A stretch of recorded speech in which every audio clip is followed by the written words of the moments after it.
What do you think? I think yes. Maybe we should do a show? Yeah. I feel All okay right, about it. All Yeah. right, let's do a show then. I guess. All right. Just, I don't want to Yeah. assume anything, but I think we're in a good shape here. All right, here goes, well, everybody. as long as I sound good, that's what's important. No, to me. you do. You sound real good. Here, you want proof? Hold on. No, I believe you. I believe you. Listen to this. Here. All right, here All right, goes, well, everybody. as long as I sound good, that's what's important. No, to me. you do. You sound real good. See? Oh, I sound like ass. Fix that. No, I'm you just don't. You kidding. sound good. It sounds good enough. It sounds good enough. It's plenty By good. the time I get through with this, it's going to be amazing. All right. You do your tweaking, and I'm a tweaker. We'll I'm a see. tweaker. Hey. We'll see Look. how it is in a weekend. Look. Yeah. You're killing me, Smalls. Oh, you're so far out with your cool shirt. Hold on, chat room. Look, wait, go back out. Look. You're killing me, Smalls. See? That's true fandom right there. That's right. You're not messing around. I am impressed. Color me Not impressed. All right. Color me breast. Color my breast. All right, here we go. It starts in 3, 2, 1. Another visitor. Stay a while. Stay forever. This is The Boop Show, episode 215. It is July 1st, 2019. Let's go.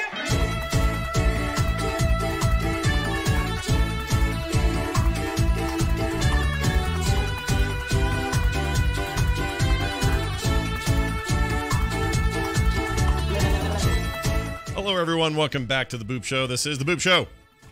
And we're here to talk about video games. I'm Scott Johnson. That's Brian Dunaway. Hi. Look at you. Oh, hi, Scott. Where'd you get the cool Sandlot shirt? That's pretty rad. Oh, I can't remember. I Hot get Topic. these No, I don't get my shirts from Hot Topic, really. I mean, I can't go in those little bitty stores. How is your Hot Topic? Is it really narrow? It's narrow just and small. like and a hall. Yep. And it smells like pot or like cloves. I don't like it there. Yeah. Not a I can't. fan. I can't do that. Look. I like it, but not very much of it. Yeah. So I usually get my stuff from like FYE. Yeah. FYE is good. Heck, I find a lot of just cool stuff at Kohl's just by chance. Kohl's is all right. Target's all right. Yeah. Yeah. Like if you're going to go out into the world and get shirts, do that. If you're going to stay home, just buy it on the internet. Is what I say. That's how you should I get might your have shit. actually gotten this from GameStop. Oh, really? You know all the Think Geeks, which I like shopping there too. Yeah, they're gone now. Did you hear what happened to them? Yeah, they're sticking their stuff into the GameStop. Yeah, they're no longer are they a online store, so you can't go to. Well, I guess you can still go, but soon you won't be able to. Let's see, Right, ThinkGeek.com. they ain't jack crap at the online store. I looked. Yeah, it looks like they just got some closeout stuff. They don't have an announcement, or do they? I don't see it, but they basically have we're coming to an end. It's almost like a out of business sale, except they're just moving. So they are moving. They're no longer doing the website. That is of July 2nd, 2019. So tomorrow it ceases to exist, which really rubs my cheese the wrong direction. Yeah. And truly a passing of an age, but yeah, you never know, because in this day and age, we're looking at a possibility. No, an absolute. The Toys R Us is coming back. What? Shut up. When? Who? How? Who's doing it? This fall. We thought they all left, and they closed all the stores. There's some stores still left, and they're going to start actually opening a few more stores. Oh, look at that. There is news on these guys. Toys R Us workers win $2 million severance settlement. Okay, that's not it. That's the workers. Okay, well, yeah, there's some mention here of a potential comeback. Different owners, though, different stuff. Somebody just kind of using the IP. Right. But in the case of Think Geek, it's a super bummer thing because it was like a web thing all the time, and now it's not. Yeah. You can still go to your local GameStop, and they'll have some stuff there, and you can cash in like your freaking gift cards and crap that you may never have used or whatever there. But I say this is a bummer and lame, and like I don't even think GameStops are long for this world. So what are they going to do there? Just poop out? You're right. Even GameStop is. So that's the question. Will there be a plateau of the decline? Is the question. Will we see where GameStop is like, okay, we're not growing, but we're also not shrinking anymore. This is our niche, and this is what we're doing. We're good. Have you been in there lately? Do they still say? I just went. Yeah, I just went last week. I love my local GameStop because there's actually gamers in there who love gaming and love to talk about the games. And it's a great experience. It's a way better experience than going on Amazon and going, I want to get this, or, or clicking purchase on my Xbox. That's isolated. I am with you on your utopian idea of us coming together as gamers in a common place and doing a thing. But when I go to GameStop, it's either empty or everything's too outrageously priced and stupid, or there's an old lady at the counter going, now what if my son wants to sell his Genesis for a thing or whatever? Like, they're just the worst questions and then the worst answers possible. No offense to any former or current employees of GameStop, but man, those guys are sometimes really bad. You don't like people is what it sounds like. No, you sound like Ibbott. You sound like Ibbott when he goes to the theater. He's like, people were breathing. People had to breathe to survive. I hated it. No, it's just okay. The last Houdini7 in the chat says, when's the last time I was in a GameStop? About a month ago. Right. And I was in there for a hot 3 minutes. There's one down here by a grocery store. I was in there for just a second. I'm like, well, let's see what we can do. Let's see what deal there is or what kind of merch I might want. And I walked in, and Happy Joe Jumpy over there goes, hello and welcome to GameStop. Can I interest you in a freaking Game Informer subscription for, all that bullshit? And I'm like, no, I'm just looking. Right. I'm just looking. So I'm walking around, and Jimmy Joe Jumpy over there still kind of following me. I can feel his heat with his eyes. And I went dorking around, and they got way too many. What are the stupid dolls called? Oh yeah, the pop vinyls. Pop vinyls. They have pop vinyls everywhere. It's like a sea of pop vinyls. And it's just not a great time. I mean, okay, can I buy some hot new release on the wall? Sure. Can I pre-order something for no reason? Yes. Can I walk out of there with some kind of bundle where I get a magazine subscription, a pre-order, and 2 used games over the next year? Sure. But really, what am I doing? What am I doing? I can just go to Amazon and go, I'll take the game here. Or I'll go to Steam and just download the damn thing. Absolutely. So, as gamers, we are at a point where we can just do that kind of thing. But I do long for the days. And I think, I don't think that, I always try to figure out whether it is my age or if it is a sign of the times truly, because I see comic book stores have found a way to survive by being places that as well do like board games and card games and things. And I'm curious if there won't be a social aspect of these kind of stores, but they're going to have to reach, and accept that they're only going to be a certain size. Well, and if GameStop wants to do that, if they want to encourage that sort of thing, the way the comic book stores have encouraged tabletop gaming and people coming there on weekends and playing Magic for 4 hours and spending money while they're there, they're going to have to seriously rethink what their retail experience is. Yeah. Are they? I don't know. I don't know if they are. I feel like they're just spinning their wheels until they get to the grimy end, and then they just cut tail.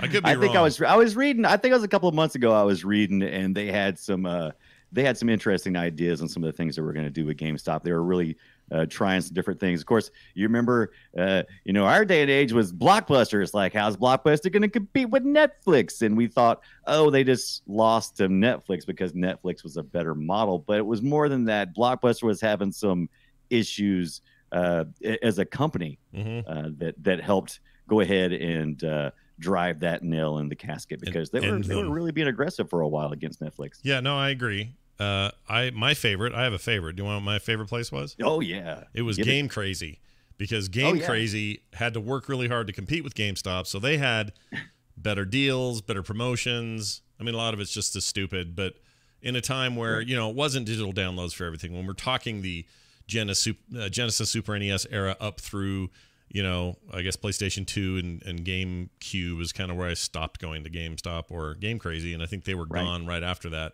I feel like the 360 era didn't treat them well. But anyway, I liked that store a lot. In fact, for about 4 months, I had a full marquee sign, neon sign that they used to have out in front of those things that said Game Crazy on it. I had that right here in this room. And my wife got tired of it because I never did shit with it. And she finally said, you have to get rid of this. So I did.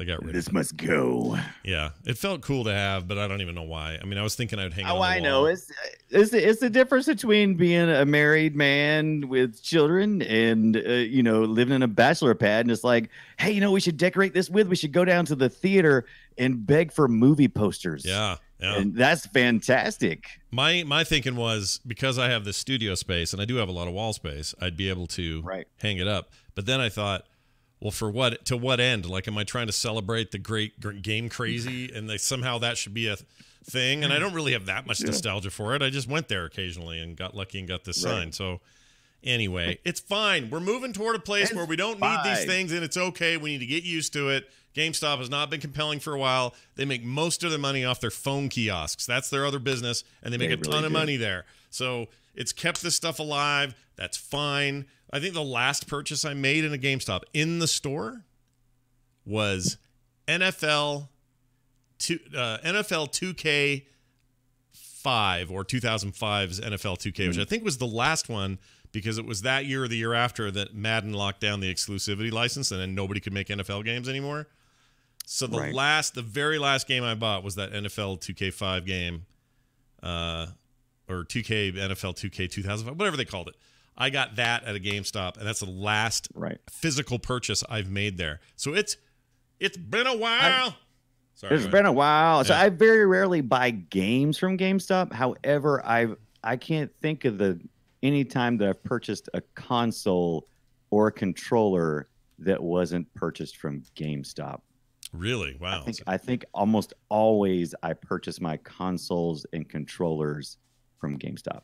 Yeah, I think I did some of that early on, but now these days, like, I just go to if I'm getting a physical game thing now. Don't you say Walmart. Don't you say Walmart. Target or Walmart has what I need. They've got what I need. I mean, they kind of just do. They kind of just have it. Like, if you're looking for the hardware side of things, they got the cables and the controllers and the stuff. They just have it. So I don't like going in there either. Don't get me wrong. I think that place is a puke bucket, but I'll go. Did you say cables? Yeah, sometimes you gotta go get yourself. I'm not buying no Walmart or Target cables and paying $20 for a 3-foot HDMI cable. I'm going to Amazon for that mess. I mean, I am too. I guess what I'm saying is it's there if you have to. So why would I go up to the GameStop up the road? I just wouldn't need to. So monoprice. That was fun. Yeah. So that was fun. It was a little fun trip. Fun trip down memory lane.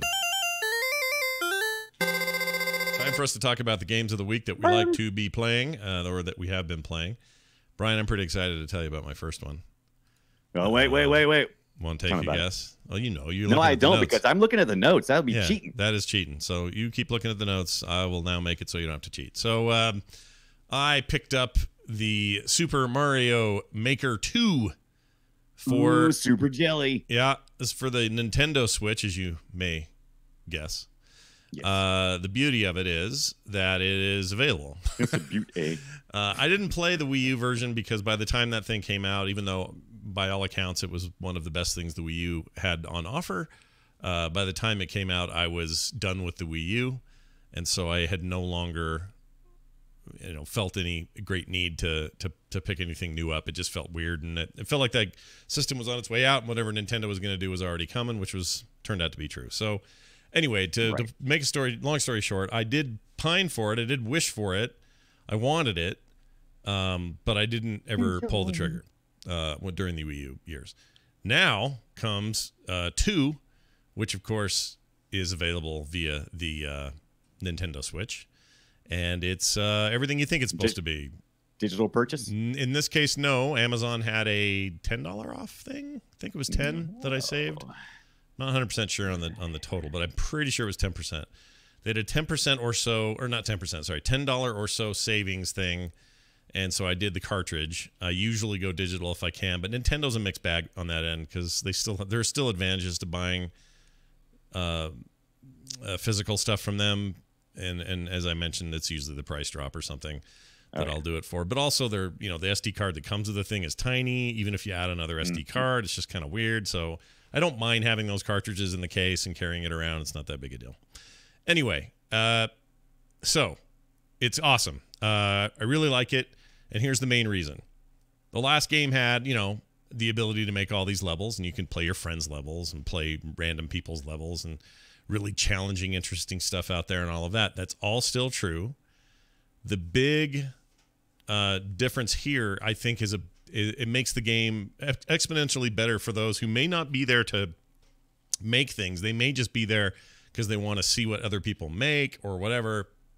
The good news is Nintendo put a story mode in this, and the story mode has over 100 levels of Nintendo levels that not only show you all the weird stuff you can do, so it's great for those who are thinking about making their own levels. They're like, oh, look at this. I'll bet that trigger's in there, and sure enough, it is. So all the levels you play that Nintendo made are makeable for yourself. You can make similar kinds of effects and abilities and triggers and all that other stuff, and it's a great way to sort of get you inspired. But it's also a pretty good standalone Mario game. It basically has this story at the beginning. You're all hanging out in front of the Princess Peach castle, you know, the big Mushroom Kingdom castle. Yeah, I know where Princess Peach lives. Yeah, go ahead. You've been there. Anyway, some shithead dog is like this little 2D flat textured dog. I don't know what his deal is yet, but he comes running up to the castle and pushes a big button that's out front that is a self-destruct button for the whole building. And it makes no sense why it's there, but this is what I love about the Mushroom Kingdom. Nothing has to make sense. So he blows up everything, and all of the toads, including Toad, are like, oh, shit, we got to do shit now to fix it. We got to get all this back. You want to do jobs for us, and you can bring back the coins, and then when you come back with the coins, you can buy upgrades, and we'll rebuild this thing, gosh dang it. And I say, sure thing there, little toady man, that's the game we're playing. Load it up, right? Yeah, and then you go and proceed to play a bunch of missions that when you come back, money gets contributed to rebuilding the castle, getting Mushroom Kingdom back on its feet. And as people are watching in the stream right now, earlier we watched a Mario sort of 3D land looking version of the of a map. This one is like old school 1980s NES looking Mario. So in the story, you also jump around in the different styles and eras. They don't really tell you why you're doing that, or there's no like real story about why you're in the old stuff versus the new stuff or any of that. But the implication there is that Mario's in different places doing different stuff. Anyway, and you do all of the or I should tell you what all the things are. You got old school Mario like the 80s. I'm looking at right now. Like Super Mario Brothers, cool. The original. Then you got Mario 3. They skipped 2. Okay. Do you know why they skipped 2? Do you want to know why? Why did it? Because 2 is like I don't know why. Because first of all, 2 is freaking the weirdest thing in the history of ever. Yeah, well, I agree with that, but I mean, is that why they skipped it? They skipped it because it wasn't originally developed by Nintendo anyway. It was a different game in Japan, and they skinned it for a U.S. release, and it has a totally different mechanic in it. It's pulling up those turnips. Remember the turnips you got to pull up? Yeah. So there's weird game. Yeah, very weird game. And those mechanics just don't translate well with all the rest of the Mario stuff that they made from within Nintendo. I am making some of that up because I don't actually know that. I'm assuming that would be a reason why they would be less likely to do that. Yeah. Anyway, so what's the point of that? Why was I telling you that? Oh, yeah. So, you play all these levels, you have a good time, and then you're like, I'm going to go see what other people are doing. You go online, and there are immediately a ton of filterable levels that you can look at and go, oh, this is from so-and-so in Japan, and it has a high rating, and it's supposed to be really hard. Then, in the levels themselves, I don't know if the old one did this, but this one does. There's little notes everywhere. You can turn those off. But players can leave a note saying very clever or well done or that's evil or whatever. I hate that, so I turn all that off. Who fought it? Yeah, I don't want to read that. Just annoys me. Right. But it gives you the option. Making levels is super simple. They give you all the tools in the grid. And there's a tutorial that's kind of hilarious where this lady and a freaking bird tell you how to do stuff. Everything's very Nintendo. Wait, I gotta know is the lady and the bird like connect? Do we get backstory on that? Is the bird belong to the lady or the lady to the bird? What's the lady and the bird are having an affair? Over that. They're having an affair, right? And they're gonna have a baby called Bird Lady. That'll be the name of the bird lady. It should have been Bird Baby. Bird Baby. They grow into it. There you go. Yeah, it'll be half lady, weird. Half bird man. Anyway, no, I don't know. They don't explain it. It's just weird. Like, I don't actually understand the point of it. I really like this game. Now, it does a very interesting thing if you're starting to suck, because the levels, even the Nintendo ones, get harder and harder. Okay, just the difficulty ramps up.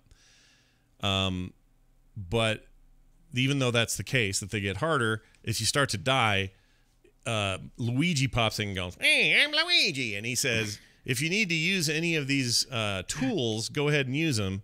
And he gives you basically the ability to pause the level and then put a mushroom in there, or stack a few blocks so you can get up higher than you can, all of this is solvable without doing that, but they just kind of give you some tricks especially if you're kids or something. I was about to say, I don't think they designed that for necessarily Scott, but it does sound like a really good balancing trick to make sure that any age group can play it. That's great. Absolutely. And it's got, I forgot to say, so I have this. You have the beginning Mario Land stuff, or Super Mario stuff. Then you got Mario 3. Okay, so Mario 3 is represented. And all the little tricks and stuff that Mario 3 does. And then you got your Super Mario World, I guess, after that. Yeah, Super NES game. Then you got new Super Mario Brothers, which is like the Wii and Wii U. And then I think there's even one on the Switch, which is more kind of in between the 3D Land stuff and old Mario. And then you are really making me want to get my Switch out and play this. Oh, it's real good, dude. It's real good. I highly recommend it. I played the original on my 3DS, and I'm also having a little bit of regret on selling that. I think I sold it to Brian Ibbett years ago because I was not playing it. Shoot. Yeah, and every once in a while I'll get a hankering. I'm like, oh man, I wish I had my 3DS. Yeah, 3DS. And I'm great. like, oh yeah, I never played it. Nothing because I only had like one or two games. Well, it's great. So 3DS is an incredible system, and I really like the Switch, and I like it for this back version. Back in the day for the 3DS, there were no $20 games there was no Nintendo store to purchase. And this is on the 3DS at that. Sure there was. There was like a Nintendo store, but it was so paltry. I mean, you could grab a couple of demos, but there really wasn't anything you're thinking of the 2DS, like the DS. No, when I had the 3DS, man, I used to hit the store all the time. Like, oh, let's see what they got here. Let's see a shit game, poo game. No, thank you. Oh, $60 game. That looks sweet. Yeah, but all the Nintendo games that would come out would be on there. Those were the good games. Oh right? Yeah, but those were the $60 ones. Right. There was no $20 game. There was no. They have figured me out. Steam and the Epic Game Store and Xbox have figured me out. You want me to stay around? You give me a bunch of $10 and $15 games, and I'll occasionally buy a $60 game. I get you. I mean, in this case, this one cost me. It's normally $59. I got it for $49, but I paid full price for it. Right. Worth it. I mean, it's Nintendo. Totally worth it. I mean, but I feel like there wasn't enough, because really my Nintendo love kind of stopped at Mario. If it wasn't a Mario game, I pretty much didn't want it. Wow, look at you! Nintendo. You're losing your mind. I'm not a nice person, am I? No, I'm not. No, you don't like Zelda games. Switch, you don't like the Switch is much better. No, I like Zelda games, but most of the Zelda games I like were the old ones. Yeah. And it wasn't until the Switch came along with some of the newer Zelda games I really got back into Zelda again. Yeah, I think you're insane, because I think some of the best Zelda games. Absolutely, I'm insane. Some of the best Zelda games ever made. A couple of them came out on 3DS. I think Link Between Worlds was amazing. I also think I never played it. You should have. That was an amazing 3DS game, and you can buy it on the store. Just right there on the store. Download. Play. But how much, Scott? It was probably $49 at the time. 39. Right. I don't know. Right. I don't know what 3DS games. 39, I think, is 3DS games mostly. I could be wrong on that, but anyway, this game is great, and I recommend it. It's Super Mario Maker 2, available now on the Nintendo Switch. It's reviewing very well. It looks amazing, and it makes me want to get games again on the Switch. And now that the store is there, and they do have a lot of indie games. The indie games are what pad everything out for me. It's been on the store. The store's been there forever, though. And you say now it's on the store's. Yeah, but not. I'm comparing when I had my Wii U and my early 3DS. Oh, the store was paltry. Yeah, no, there's no question that the Switch has a huge indie library. It's all stuff, that can be found on a lot of platforms. But if you're looking for a good portable version of Dead Cells, for example, it's awesome on the Switch. That's where I ended up playing it, even though I own it in 2 other places. So see, I had a Switch. Yeah, for a minute. Sold it to Ibit. No, I didn't sell it at all. I sold my 3DS to that's Ibit. what it was. That's what it was. I had a Switch, but Zoe, that's the 11-year-old, yeah. she said, if you get me an Xbox One, I will hand down or up the Nintendo Switch. Cool. We can do that, and I can play it. Guess what? Every time I turned around, where's the Switch at? That's why you got to stop. I took it. It's in my bag. You got to stop giving things to your kids and hoard it all for yourself. That's the trick.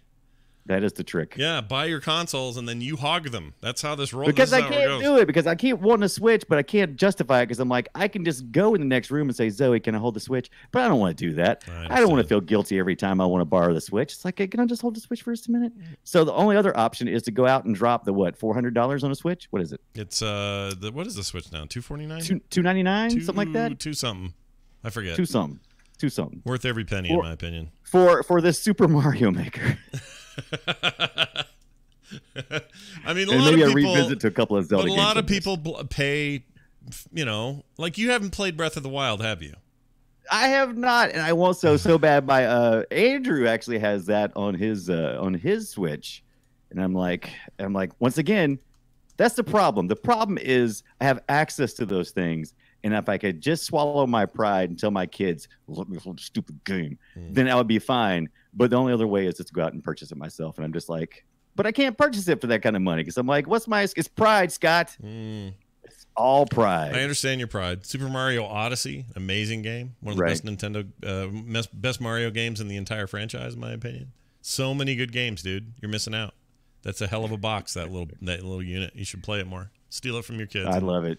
Like I said, I do, and then I feel guilty because they come and look at me and go, "Have you seen the Switch?" And I'm like, "Yeah, I've seen it. I've seen it. It's in my desk. It's on my office. It's out there. Go get it. Go get it. Run and get it.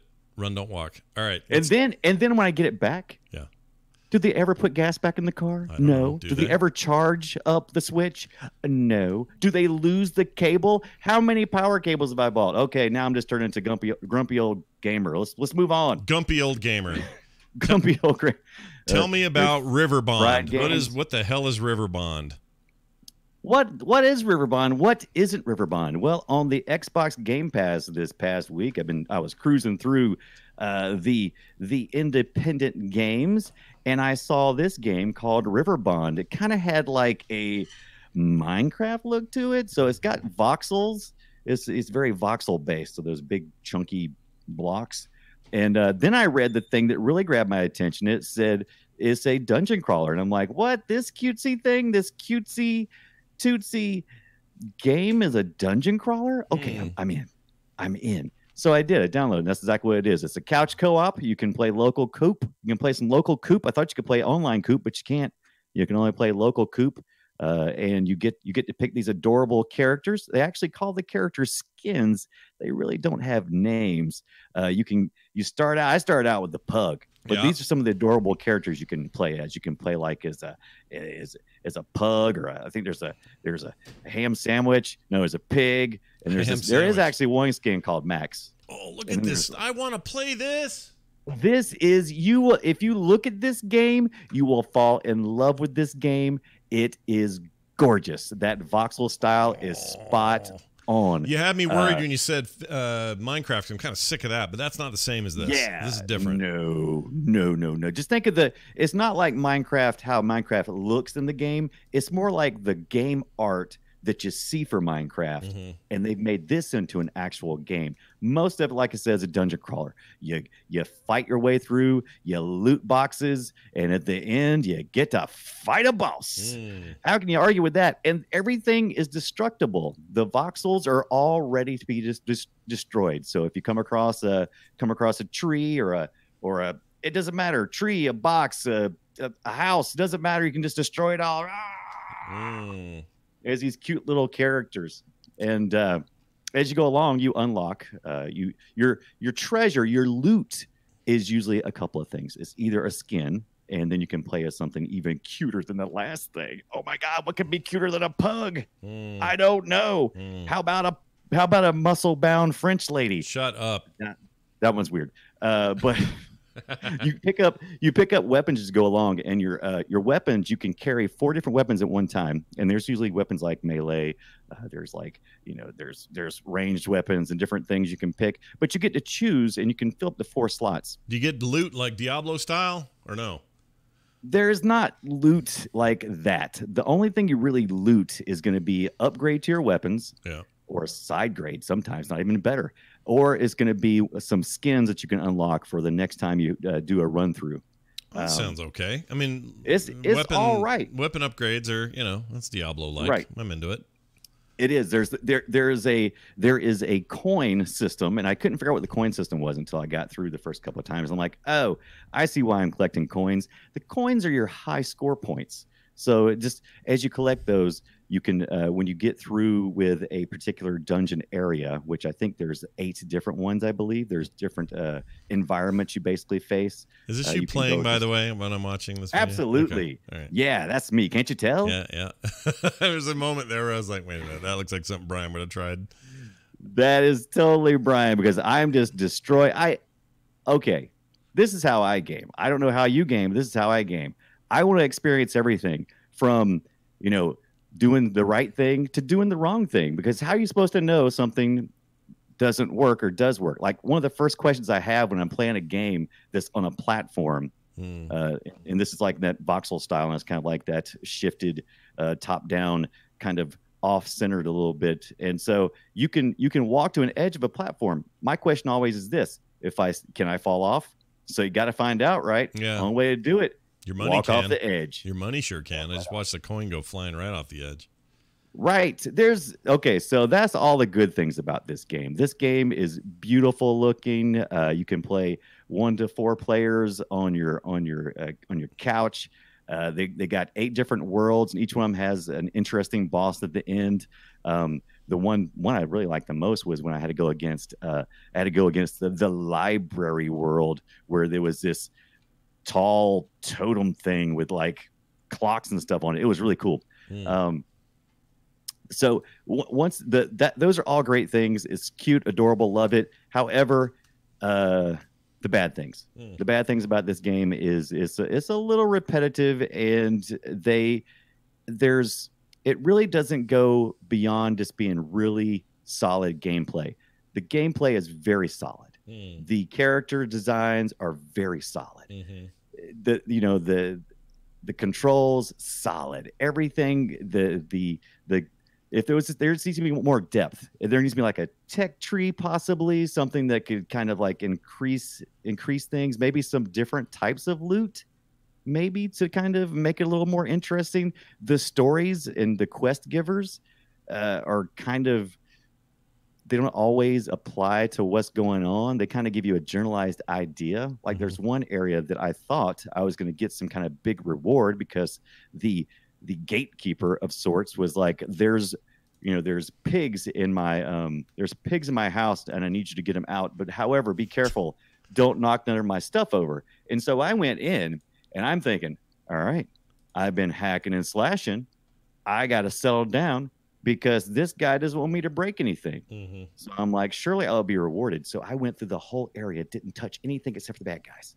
Yeah. And then I left, and I walk up to the guy, and he tells me the same thing. There's pigs in there. Don't go in there and mess up my stuff. And I'm like, that's disappointing. I thought you was going to give me some kind of reward.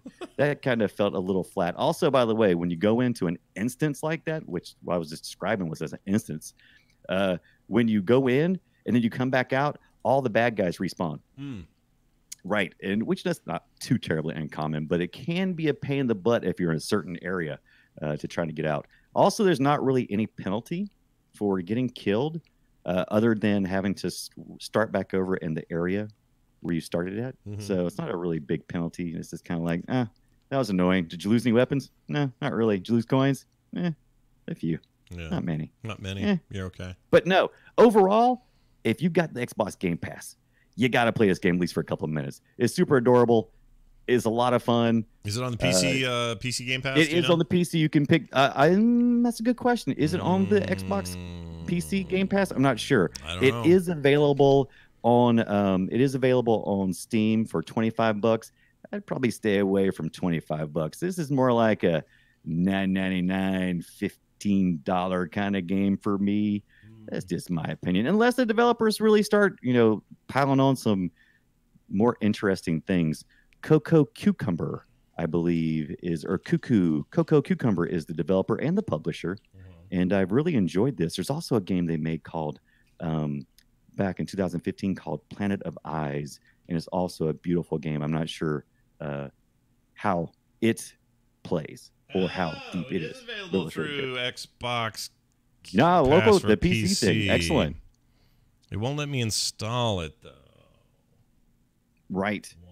So the biggest draw to Riverbond is the ability to kind of hack and slash with your friends on the couch. I don't really know what would be the fun in that, because it seems like it wouldn't, unless you can frustrate the person you're co-oping with or can do something that you can't do unless you're co-oping with somebody.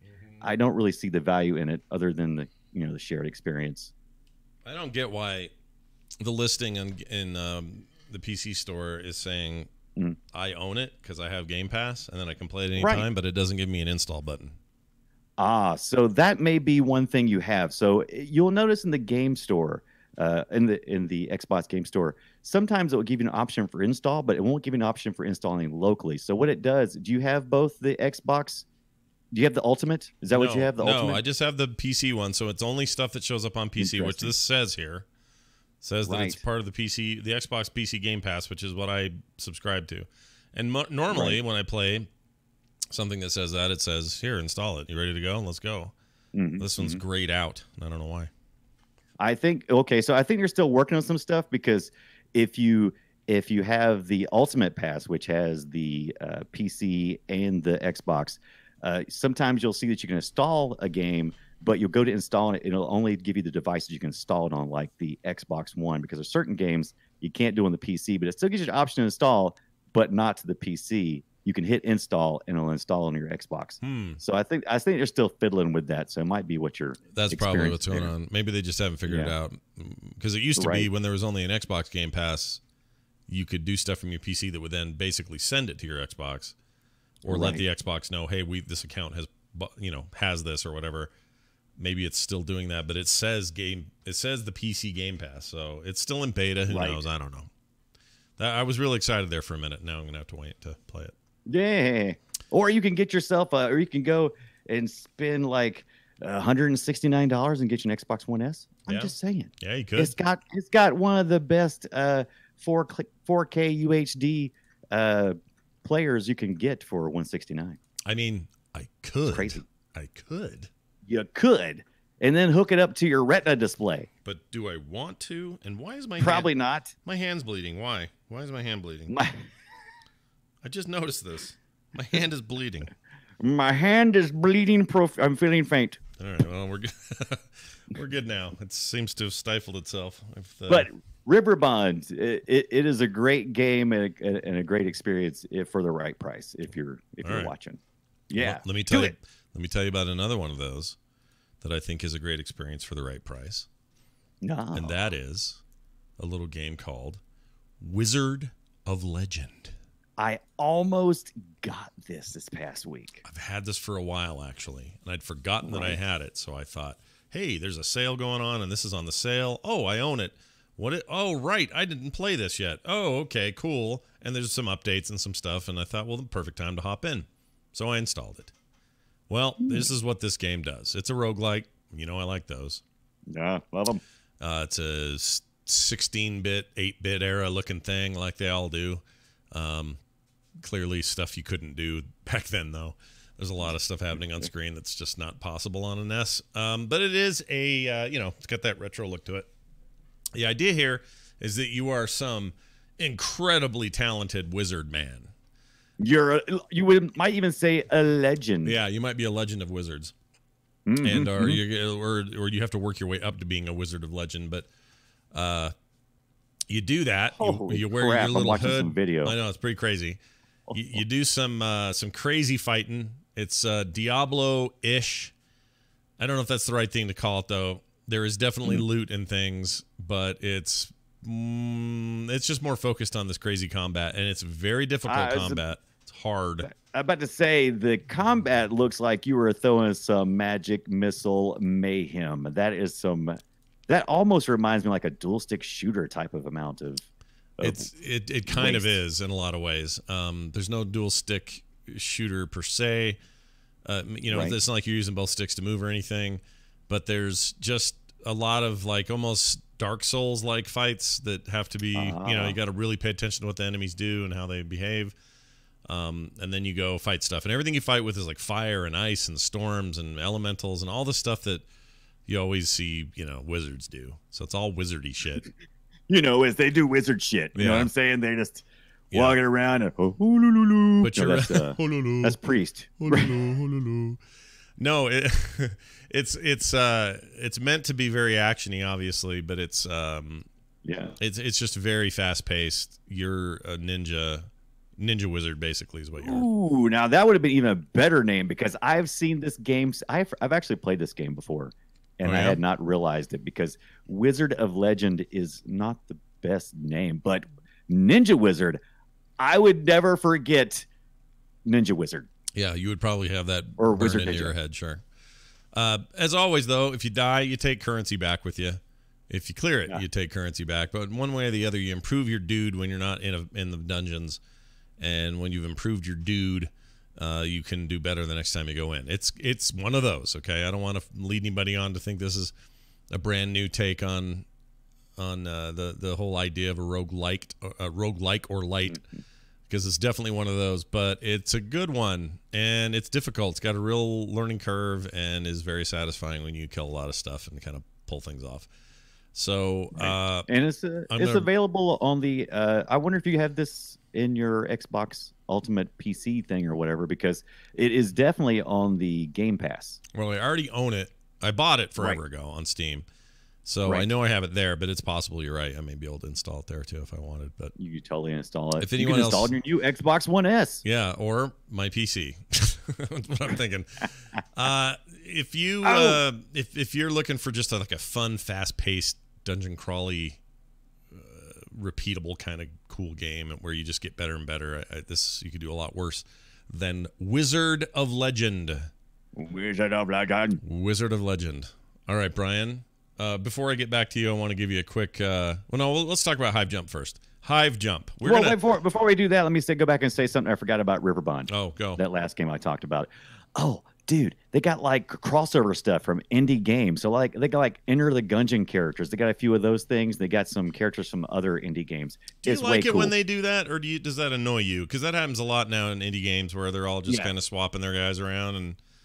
I liked it because I like it because one of the perks, I don't always like it in games, but I liked it in this one because one of the perks is in Riverbond is getting that next skinnable character. It doesn't really give you any advantage. The character still plays the same. It just gives you a cool little skin to kind of run around in. So I'm fine with that. Just cosmetic. For a long time, it was always somebody would do a swap with that. What was it? Endless Runner called? The little stereo-looking man. His name was Stereo Man or something. Right, Stereo Man. Whatever it was. Yeah, but chat room says Shovel Knight. He's always in stuff. Yeah, Shovel Knight. He was in there, I believe, as well. Yeah, that's just a thing they do. It's fine. I don't mind it. I liked it. It was fun. I mean, the big companies get to do that. Why shouldn't the little guys have a way to put all their mascots together? Yeah, that's right. Suck it. Plus, it was a cute take on it. I liked it. Tell me about Hive Jump, which I've also been playing, so you don't have to tell me, but tell the listeners what you think of Hive Jump. All right, so Hive Jump, I was tipped off this past week by one of the listeners. I can't remember now. Shame on me, but there was a sale. You might have heard of it on Steam, and I picked it up for like $3. They're just giving that Hive Jump away, just giving it away. So what is Hive Jump, Scott? Well, it's mostly a sci-fi platformer. And it's a multiplayer. You can play up to 4 people, friends, whether they're local or online. And did I play with anybody? No, I went through the campaign mode. That's right. So it's got roguelike elements, right? You got this. Okay, last week I played why am I forgetting the name of it? As I played on the Xbox. Void Bastards. I played Void Bastards last week. Right. And so there's more of the same here in Hive Jump, not graphically, but with attitude. The attitude that the character itself is expendable. However, the backpack which you carry is another thing you have to protect. Yeah. So in this Hive Jump game, you have a character who is a nondescript character who is playing, and he has a health. And you're going against all of these aliens who are hive jumping in, if you will, and they are killing you quickly. However, after you die, your little backpack kind of floats around, and they start attacking that too, which ain't cool, yo, because that's how you really die. If they kill that, if they take all the health points off that, then you're dead. Yeah, dead. It's important to note that as far as how this game looks and plays, it plays like Castlevania / There you go. Commando is what I'm thinking of. It's very Commando. That's also a good comparison. So it's real fast paced. You're basically you're a humanoid of some sort, and you're fighting against these bugs, right? They're just bugs. Mm-hmm. It reminds me very much of like how you'd play maybe a Starship Troopers or something, right? Mm-hmm. They got your brain bugs, and you're playing. Do I have that right? That this is you? Yeah. If you're watching that video, that's me again. Yeah. That's me. You can't tell that him sitting in the lava a lot. That's Brian. Yeah. If you see somebody in a lava lot, how are you supposed to know how the lava affects your hit points unless you jump in the lava? I like it. I also like you're just running through these enemies, and also you shouldn't be avoiding the goo they drop. You got to go pick that up. Right. You're right. You gotta pick up the goo because there's several types of goo. Some of the goo is kind of a pinkish color, and that gives you a little bit of health back. Some of it's yellow. You need those because that's like currency for upgrading your weapons and your defenses. Mm-hmm. So you definitely want to pick up all the goo. You don't want to miss the goo. However, when you shoot these buggy aliens, they bust out into little bitty pieces, and some of the goo just looks like, fractured shell. So you walk over the goo. You walk over a fractured shell thinking, I'm going to pick it up. No, I didn't. I'm picking it up. Mm-hmm. No, is that goo? It's not. Yeah. It's not goo. Yeah. And so you keep on. So yeah, definitely collect the goo because it's important. However, if you as you collect the goo, that's great. However, if you die before you leave the level, you lose your goo. Your goo is gone. You lose your goo. The goo's gone. Yeah. No goo for you, baby. No more goo for you. Exactly. No goo for you. But then if you do make it through, you can go back and you can purchase upgrades or enhance your equipment, and then you can go back in. You're watching me die. You just shot at a lava spout because you thought it was a creature and it just was squirting lava. There's a lot of moving. There's a lot of movement. There's a lot of things are flying everywhere. You shoot stuff and just stuff is like and just trash everywhere. And when you're running through with some weapons, it's better just to spray. Mm-hmm. Pray and spray but even if you do that, your gun overheats, and then of course you have to let go and you have to let it cool down for a second. But what happens is you start doing all that shooting, the next thing you know, you got lava flying at your face, and you got bugs jumping out from behind you, and you got bugs in front of you, and it's just all over the place, and it's like just shooting everywhere is what this game is, and I love it. What did you do for your? Let's see, I'm just noticing your. Now, what you're watching is me playing the campaign. I played the campaign primarily. I also played, they got a lot of different modes in this. They got an arcade mode. I don't know the difference between all of them, but it's like this. You got an arcade mode where I think you just kind of jump in and randomly play against, some level, but you're still fighting the bugs. Or if you play a campaign, you start off with kind of like, a map, and it shows you where your cities are, and then it shows you where the hive is coming into the area on a map. And it'll show you where they're at and how they're trying to capture each point on the map. And you're trying to do the opposite. You're trying to capture points and drive them back. You'll click on a point and you can hive jump in, and you go against the hive, and hopefully you drive them back. If not, then they keep marching forward and they keep attacking your towns until they overrun everything. Kind of a horde mode. Are you playing horde mode? Right. Are you playing different. It seems like you're playing on a different difficulty than me. My difficulty gave me 2 of those radio things, and that's it. And then I was dead. You seem to be getting like unlimited numbers of those. There's a pretty big range for the difficulty level. There's 4 levels. I usually go medium or hard, but since there's 4, I couldn't really pick the middle. Yeah. So a lot of times I would pick just the medium. Yeah. Instead of the easy. So, it must be different than what I picked because I only got like two of those respawns, and then I was dead and I had to go back. The game is very different. Now, where's your respawning at? Because you talking about with your jetpack, or are you talking about? Well, whatever that is, that little thing you move around after you, and then it explodes, and yeah. That's your respawn because you were dead otherwise. Yeah. And and I ran out of those. I got like 2 of those, and then my 3rd death was it. I was dead. And it made me go back to the main menu. So probably some setting in there. Anyway, one thing I wanted to say about it that I like about it a lot, and I'm sure this is true in co-op, even though I haven't done it yet. I think that the shooting feels really good. The shooting feels fantastic. Now, it is close to a dual stick shooter because you can use your right stick. You can use your left stick to run around, your right stick to aim and pull around, and then you use your triggers so he can use a jetpack. He's in the lava again. Yeah, I'm bad about the lava, man. And the reason why I kept going to lava is because for some reason I kept thinking, because the right trigger gives you you can shoot. You're shooting. But then the thrust for your jetpack ends quicker. So there's 2 different things going on there. Your jetpack can only go so long, and your gun can only go so long. And I couldn't quite keep in my head how much I had used of each. I completely agree. It's tricky. It's not a simple system. Tricky. It's a very challenging game, which makes it a lot of fun. Yeah, I think it's great. I highly recommend it as well. People should get it. It's called Hive Jump. And Hive Jump. It was on sale. Probably still is. I think that's still on the sale. Right. And now So is some people are noticing that the character names had changed. Those are not character names I picked. Those are the characters that imbue the backpack. Basically, they jump in and they are the next person that wears the backpack. Which is a lot like it's like Void Bastards that way. It's like these are your expendable, send them to the front and they're gonna die guys.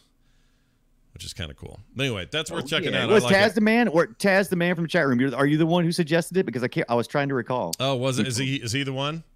Probably so. I'm always talking to Taz. He's always making great suggestions. He was right. If that's him, he was right. That game's great, and I'm going to keep playing it. I played a bunch of that this week, so I'm glad you brought it up.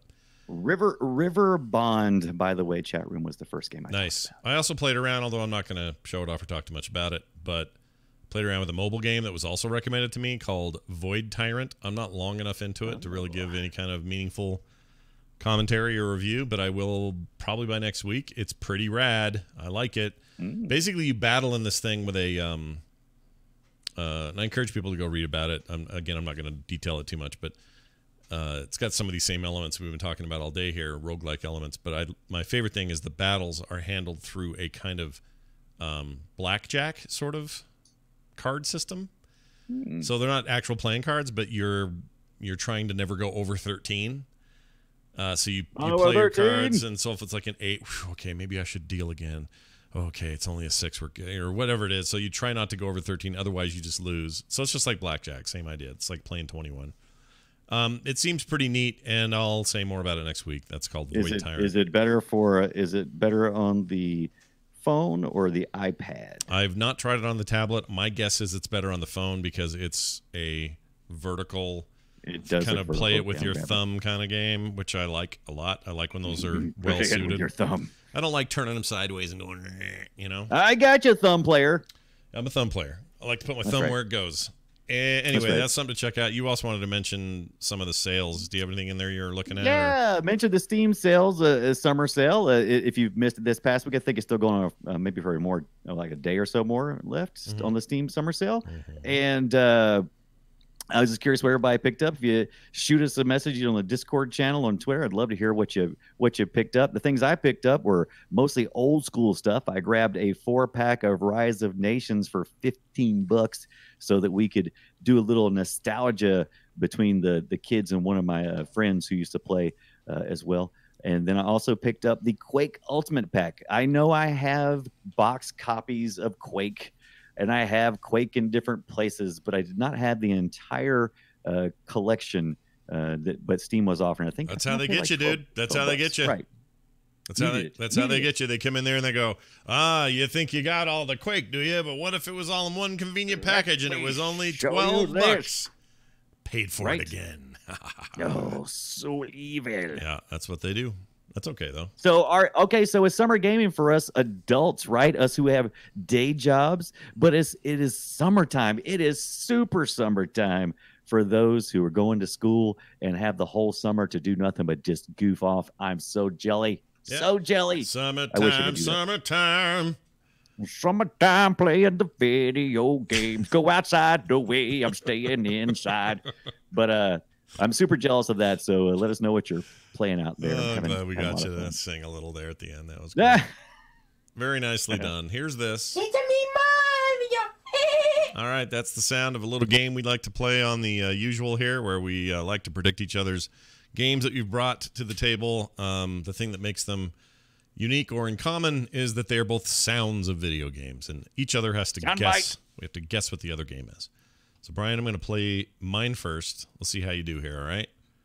This is very old. It's the only hint you're going to get. Very old. Oh, very old. Yeah. Oh. Yep. So here you go. I'm going to play it. That sounds super old. It's very old. It's definitely a tank. If it sounds like it's on the Atari, you'd be correct. It definitely sounds like it is on the Atari. And if it's not Combat, I don't know what else it could be. Yeah, it's on the Atari 2600. And you said what? Sorry, I cut you off. Is it not Combat? You are correct, sir. It is Combat. Nicely done. I played so much Combat. Oh, you did it. Hold on. You get some for that. There you go. Congratulations. It's Combat is the correct answer, and you got it. I used to love that game. It was the first game that was truly competitive in my mind for me to play against other. I had played Pong, of course, but that was always a crapshoot. I felt like there was actual strategy and a tension. Those tanks were so slow. Yeah. They were so slow to get into position that you could be watching your opponent move their tank and you're moving your tank, and there's just so much tension. No, it was a very smart game, and the first really truly, like you said, tension-filled, home-based multiplayer game. They just really didn't exist in that way, but they sounded like crap, as you can hear. Oh yeah, just so bad, dude. Listen to that blast processing. That's not good. That's horrible. What happened? Did I lose you? Oh, I'm here. Okay. Did you mute me for a minute or something? No, I didn't. It was just weird. You just I didn't hear you no more. I thought maybe I offended you by saying blast processing. No. But, well, you could have, because that was a Genesis thing. But no, I took. Did you go away again? No, I'm here. You not here? Can you every time I say blast processing, are you messing with me? I'm not. I'm really not.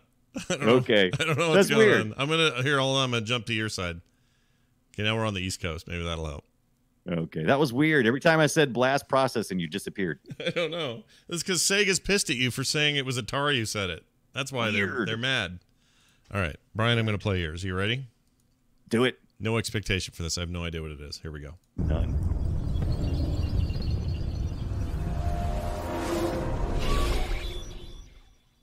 Okay, someone's logo. What? Hold on. I applied my fault to no wisdom. Is this not the right That's one? Not right. That's what's in the link. That's what linked. Wait a second. Are you sure? Yeah. I thought I checked this earlier. No, that's what I downloaded. That's what downloaded and That's played. weird. That's not right. Oh, I see why. I changed the link. For some reason, it didn't do it. Okay, so hold on a second. Wait. I'm going to change the link again. That's weird because I changed the link in the notes, but for some reason, the link that it goes to, there you go. That's it. All right, we need to reboot, Brian. Hit enter on there so it changes. Because right now it's the same. There you go. Okay. Here we go. I'm playing it now. There's no sound. Oh, it's because this is me.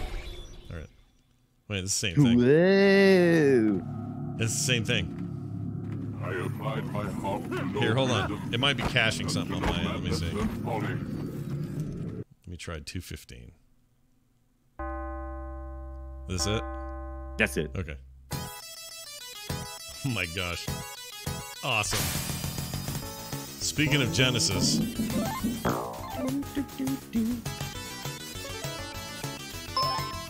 That's totally a Genesis sound chip. Am I in the right? Didn't it sound like a Genesis thing? Yeah. Totally is it? Genesis. Is it? No, it's actually Atari. Oh, okay. Hold on. Yeah, believe it or not.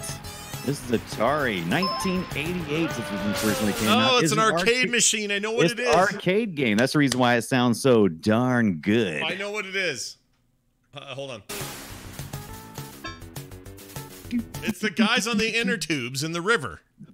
That's right. Can you recall what it was called? River. I believe there was a knockoff version called River something, but Splash. Hold on. You're almost there. Tubin. You got it. Tubin. Yeah. What a perfect summer arcade game. Yeah, that thing was great. I love that game. Yeah. Going outside? Nope. Staying inside and gonna play me some Tubin. Yeah, it was fun, and it had voice stuff in it, which was super new then, and it looked cool. It had this great old look to it. Tubin's good. Tubin is good. Hold on. Tubin Arcade. Now that's Tubin with a Toobin. Yeah, Tubin. Yeah, exactly. Too. Ooh, I got safe search off. Why? Yeah. I got some. You don't want to search the word Tubin. You don't. I know. You can't. You got to look up Tubin Arcade, and there's no G at the end of that because you can't just look up Tubin because there's John Tubin or somebody comes up, some kind of politician or something. Yeah, we don't need John Tubin. Weird. I didn't vote for him. Jeffrey Tubin. That's what it was. It keeps coming up. I'm like, no, Tubin. I want the game. Yeah, nobody wants Jeffrey Tubin. He was a terrible. Nobody wants to ride the river down there with the Jeffrey Tubin. He was a bad comptroller. Anyway, there it is. There you go, chat room. There's an image of it. And what I loved about it is the art was it was really vibrant for its time. Like graphically, it was cool. You might even call it rad. I don't know if that would mean it's a little bit too early for the word rad, but it was probably right around that time. It was pretty, yeah. I mean, look at these guys with their platform haircuts, their stupid glasses. Like that's straight up late 80s, early 90s. Yeah. That's a good one, dude. You picked a good one. Nice job. Boy, it sounds just like the Genesis sound chip, though, doesn't it? It does, yeah. So weird. Genesis was doing some good stuff when they got around. I guess that's what they were doing, if you want to call it good. All right. Well, that takes care of that. That must mean it's time for this. Time for us to play, well, not play anything. I'm just going to read an email. I was going to play a call, but the call I got was really dumb and long. It was like 5.5 minutes, and it was bad. It was bad. Send us good calls, guys. 2 minutes or less. Just a nice short. Just, to the point. To the point. Not lots of ums and uhs and big things. Also, don't do speakerphone sometimes, because sometimes they'll suck. You're riding in your car going, yeah, I was wondering in the point anyway. Can stay out of the water. Anyway, here it is. This is an email from Robin who wrote in and says, hey, Scott and Brian. You were talking about replaying the original Assassin's Creed last week, and as it turns out, I did just that. While I thoroughly enjoyed thoroughly enjoyed the two most recent AC games, I was craving the old, less RPG style of games, so I went back to the beginning. After getting used to the controls for the first time, I have to say it holds up when you look at it as a game that came out in 2007. It still looks great. Animations are incredibly fluid, though the mission structure does get repetitive. Turning off the HUD gave the game new life, forcing me to listen to the clues given by the NPCs leading up to the assassinations.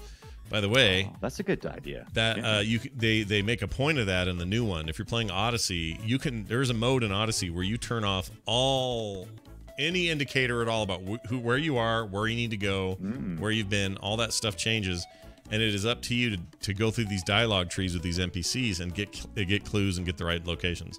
Like they kind of go back to that, which is interesting. It's not really my preferred way to play because I get frustrated, but yeah, that's a way people can play if they want to. But he says, after getting used to the controls of the first game, I have to say it holds up if you look at that game as coming. Oh, I already read that part. Why am I reading that again? Yeah. I'd love to see this game remade in the style of Unity, what I consider to be the best Assassin's Creed to date in terms of what the series originally set out to accomplish. Interesting. Updated parkour and combat was more than just spamming the counter button. Love the show, though. Robin. Yeah, you're Robin. That was great. That's good ideas. I love all the Assassin's Creeds. I have nothing bad to say about any of them because I enjoyed them all. So I'm never a hater. I didn't play 3 though. I heard 3 was bad, so I didn't play it.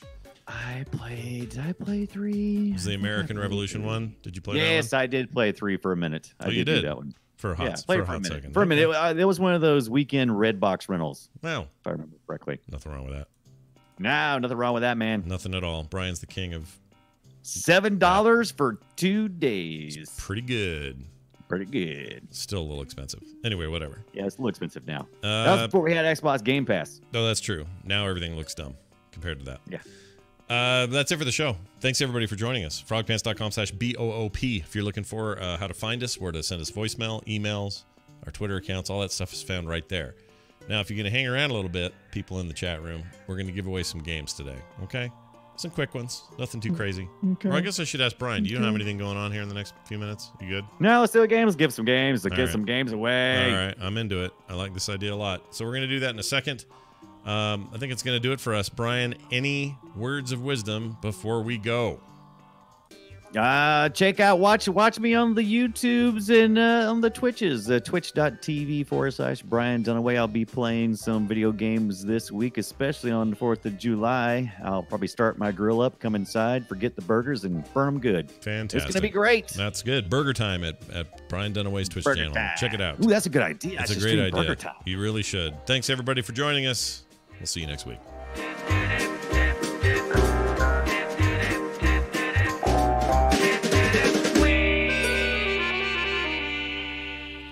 This show is part of the Frog Pants Network. Frog Pants Network. Get more shows like this at frogpants.com. I don't like Steam. Yeah.